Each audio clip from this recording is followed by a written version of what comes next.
Yesu na ye epai na yo nakoki te limbisa mabe na ngai nazali kaka mosali. Chers bien-aimés dans le Seigneur, nous vous disons encore une fois de plus bonjour là où vous êtes, là où vous nous suivez. Nous sommes heureux de vous retrouver ce matin pour la continuité de notre message. La fois passée, on avait parlé sur le plan de Dieu sur l'homme, là où on avait touché l'histoire bien sûr de Moïse. C'est dans le livre de Exode au chapitre 2, en commençant par le verset 1er, vous descendez jusqu'au verset 10e, vous trouverez l'histoire. C'est partant de cette histoire que nous voulons continuer notre message ce matin. Avant toute chose, nous allons prier le Seigneur. Éternel notre Dieu, nous te disons merci pour cette opportunité, ce temps et ces moments favorables que tu viens de nous accorder, afin que nous puissions transmettre ce message auprès de ton peuple. Donne-nous l'intelligence, la sagesse et surtout la transmission meilleure. À tous ceux qui nous suivent en ce moment, Seigneur, accorde-leur la compréhension et surtout l'entendement meilleur, afin que ce message soit une bénédiction pour nos bien-aimés. Au nom de Jésus-Christ, nous te prions ainsi et nous disons Amen. Merci bien, vous qui nous suivez de partout. Vous êtes en direct sur la chaîne de télévision numérique sur YouTube. La chaîne s'appelle Meliak TV et le présentateur de cette émission, c'est toujours votre serviteur de Dieu, apôtre Robert Echaïto. Que Dieu vous bénisse partout où vous nous suivez. Je pense que nous venons de vous rappeler que nous étions en train de parler sur le plan de Dieu sur l'homme. Et on avait bien sûr touché l'histoire de Moïse. Avant de parler profondément sur cette histoire de Moïse, j'aimerais bien d'abord vous rappeler le plan de Dieu sur l'homme n'a pas commencé aujourd'hui. Depuis la création de l'homme dans le jardin d'Éden, Dieu avait un plan merveilleux sur l'homme. Lorsque Dieu a façonné l'homme, vous connaissez l'histoire de la Bible, nous raconte que Dieu avait pris la poussière de la terre et il façonna l'homme. Après avoir façonné l'homme, Dieu avait soufflé sur cet homme-là et cet homme, la chose que Dieu avait façonnée est devenue une âme vivante selon ce que déclare la Bible.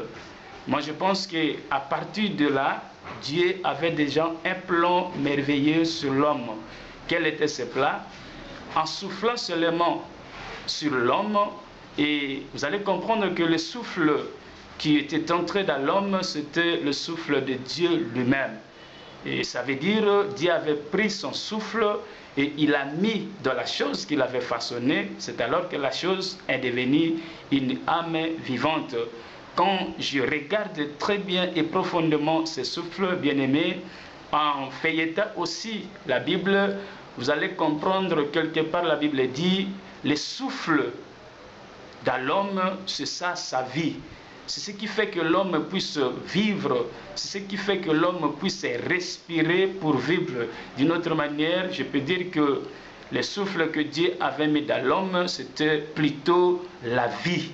Et cette vie-là que Dieu avait mis dans l'homme, c'était une vie éternelle. C'est ça le premier plan de Dieu merveilleux sur la vie de l'homme. Je vais juste vous dire que le souffle que Dieu avait mis dans l'homme, c'était toute une vie. Et cette vie, c'était une vie éternelle. Ça veut dire, lorsque Dieu avait créé l'homme et il a placé dans le jardin d'Éden, le souci de Dieu était que l'homme puisse vivre éternellement. La vie que Dieu avait donnée à l'homme dans les jardins, je l'ai dit, c'était une vie éternelle. C'était ça le plan de Dieu. Malheureusement, lorsque le péché est entré, l'homme est chuté, l'homme est tombé. Et la Bible nous dit que vers le soir, l'Éternel Dieu était obligé de descendre dans les jardins, cette fois-ci pour chasser l'homme du jardin, pour chasser l'homme de l'éternité.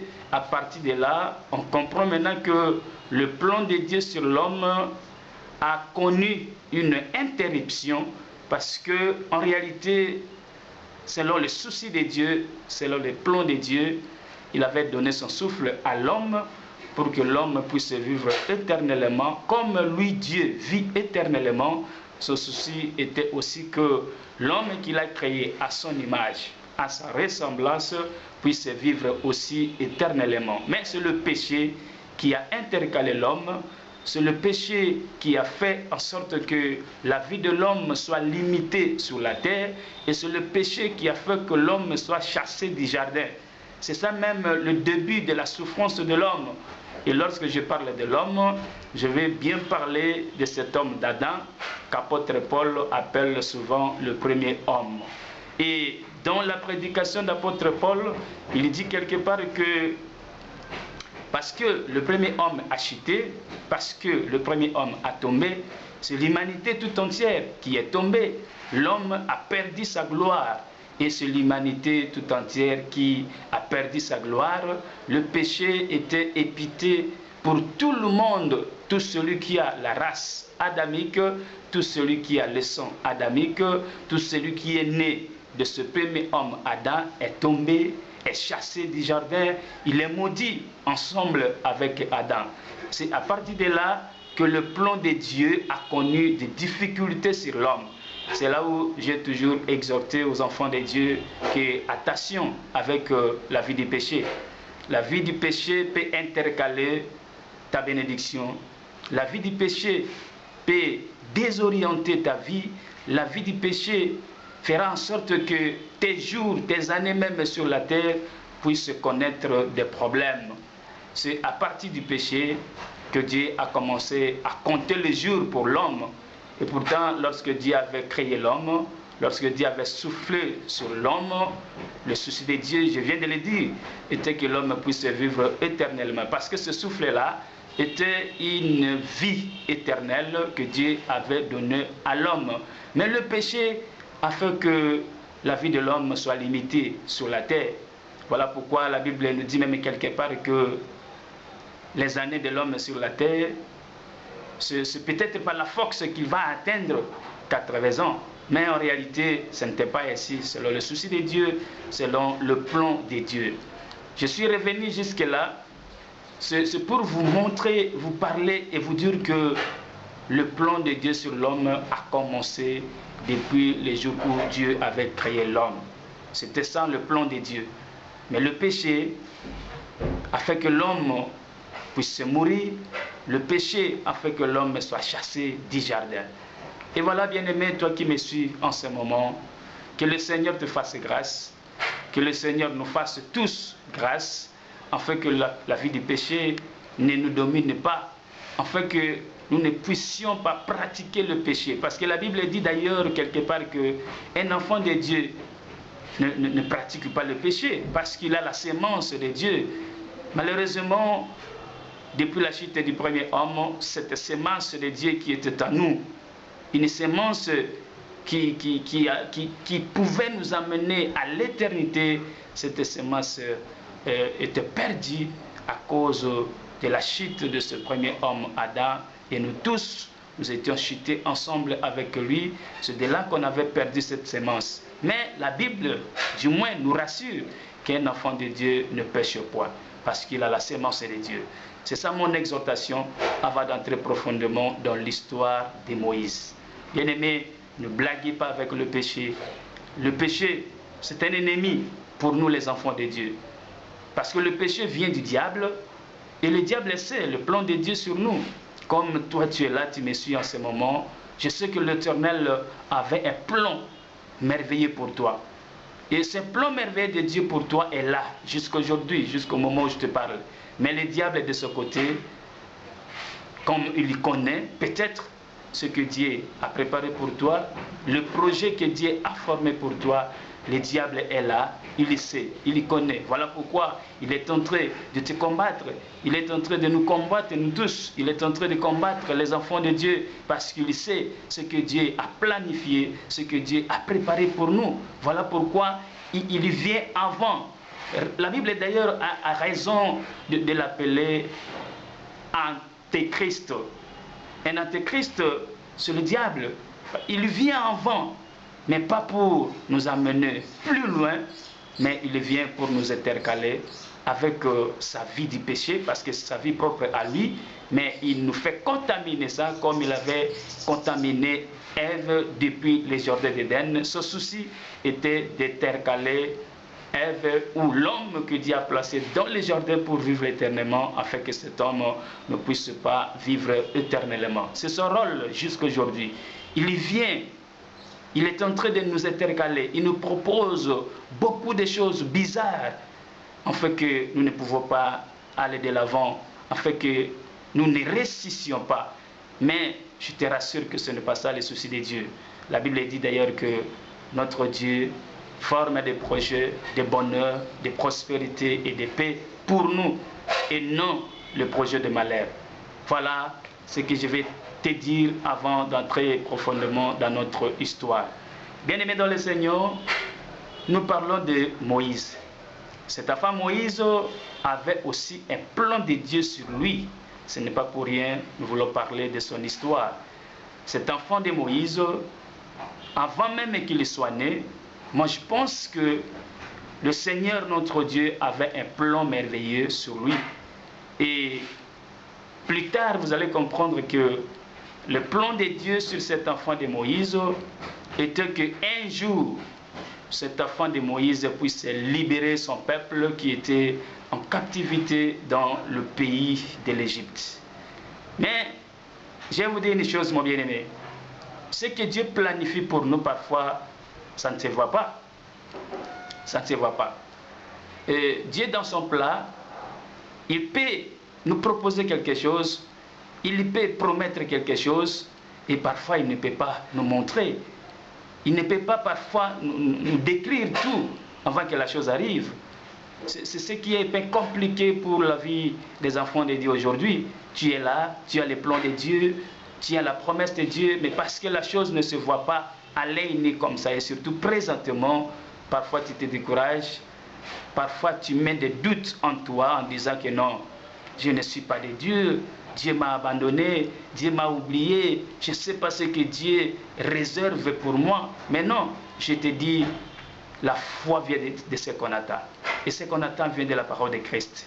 Qu'est-ce que je veux dire par là? Une fois que tu écoutes la parole de Dieu et la foi. Et la foi, et c'est cette foi-là qui fera en sorte que tout ce que Dieu avait planifié pour toi, que cela soit accompli un jour. Parce que notre Dieu ne ment jamais. La Bible dit, il n'est pas un homme pour mentir, et ni le Fils de l'homme afin qu'il puisse changer sa parole. Ce qu'il a dit, il le fait certainement. C'est un Dieu qui respecte sa parole et surtout ses promesses et ses plans. Moïse, avant qu'il soit né, je t'ai dit, l'Éternel avait un plan sur lui. Mais remarquez, parce que le plan de Dieu sur l'homme a été toujours combattu, parce que le projet ou les promesses de Dieu sur l'homme a été toujours combattu, Moïse est né pendant des moments difficiles. Les Écritures de la Bible nous montrent clairement que c'était pendant le moment où Pharaon avait donné une loi qu'on puisse éliminer tous les enfants mâles des Hébreux qui seront nés. Et c'est pendant ce temps-là, c'est pendant cette période-là que Moïse est né. Je vais d'abord te dire une chose. Tout celui qui a le plan de Dieu en lui, tout celui qui a la promesse de Dieu, la mort même a peur de celui-là. C'est vraiment très bien. La mort, je viens de le dire bien sûr, a peur de celui qui a la promesse de Dieu. Celui dont Dieu a un plan merveilleux sur lui, la mort a peur de celui-là. Et je vais te dire, toi qui me suis en ce moment, si jusqu'aujourd'hui tu es là, et que les sorciers ne peuvent rien faire sur toi, le magicien ne peut rien faire sur toi, bien qu'ils sont en train de te chercher d'une manière ou d'une autre, je vais te rappeler que c'est parce que tu as un plan merveilleux de Dieu sur toi. Tu as une promesse de Dieu. La mort a peur de la promesse de Dieu. La mort a peur du plan de Dieu. Bien-aimé dans le Seigneur, si la mort avait peur de Moïse, c'est parce que Moïse avait un plan merveilleux de Dieu en lui. Et remarquez, la Bible me dit, Moïse est né, pendant qu'on cherchait ces enfants mal œuvrés pour éliminer, pour tuer, c'est pendant ce temps que Moïse est né. Ça veut dire, Moïse est né pendant que la mort rugissait, pendant que la mort régnait, pendant que la loi était là. Mais cette loi n'a pas pu éliminer Moïse. Cette mort n'a pas pu neutraliser Moïse, simplement parce que Moïse avait un plan de Dieu sur lui. C'est ce plan-là qui a fait que la mort ne puisse pas faire quelque chose de mal à Moïse. Je vais te dire, bien-aimé, si aujourd'hui les sorciers ont peur de toi, les magiciens ne peuvent rien faire de toi, ils n'ont pas peur de toi, mais je te rassure qu'ils ont plutôt peur de la chose que Dieu a mis en toi. Ils ont peur de la promesse que Dieu a mis en toi. Ils ont peur plutôt du plan que Dieu a dans ta vie. Parce que le plan de Dieu, je peux dire que Dieu lui-même est derrière son plan pour certainement l'accomplir, pour finalement le réaliser un jour. Moïse est né, l'histoire de la Bible nous dit, je vous avais dit la fois passée, mais je suis en train de faire la récapitulation jusque pour ajouter quelque chose pour ta foi, pour ta vie, pour t'encourager, pour te donner encore de la force, toi qui es abattu, toi qui es découragé. Tu dois comprendre qu'une fois que tu as les plans de Dieu sur toi, tu as l'assurance. Parce que Dieu ne permettra pas que quelque chose de malheur puisse t'arriver. Le Seigneur sera toujours là comme une sentinelle. Il a dit d'ailleurs dans la Bible quelque part qu'il est notre sentinelle, la nuit comme la journée, il ne dort, il ne somnore. Il est là en train de veiller sur nous, simplement pour accomplir son plan, sa projet un jour, son projet plutôt un jour et sa promesse un jour dans ta vie. Moïse est né, sa maman n'avait pas voulu d'ailleurs lui-même tuer son enfant. C'est ce que je regrette aujourd'hui.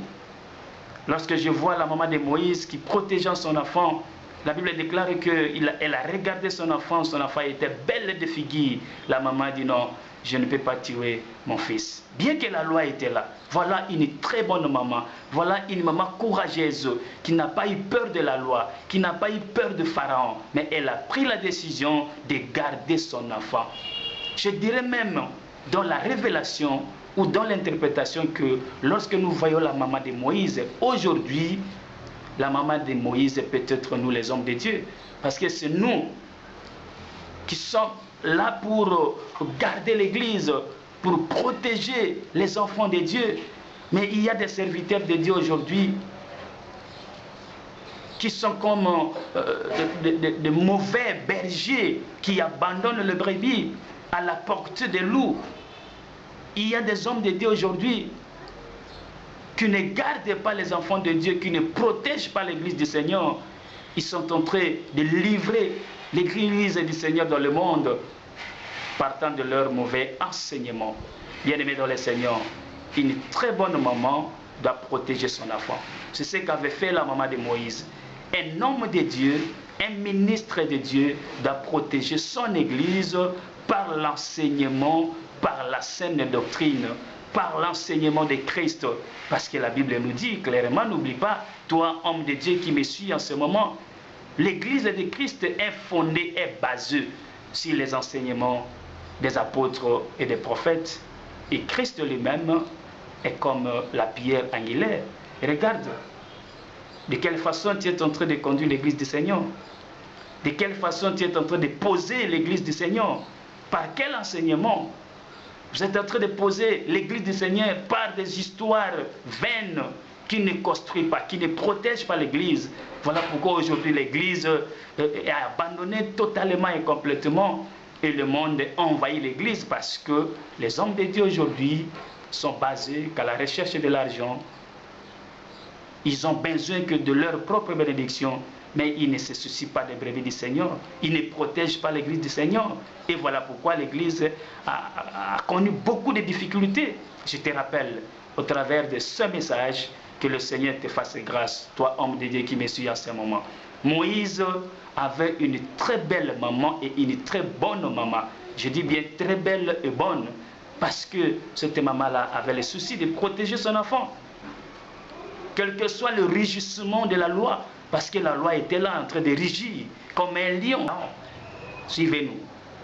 On va continuer. L'histoire continue, les révélations continuent, les exhortations continuent. Suivez-nous. Ne te décourage pas. Il y a encore quelque chose que le Seigneur va te parler. Juste après cette émission, l'épisode qui vient, le Seigneur va te parler encore.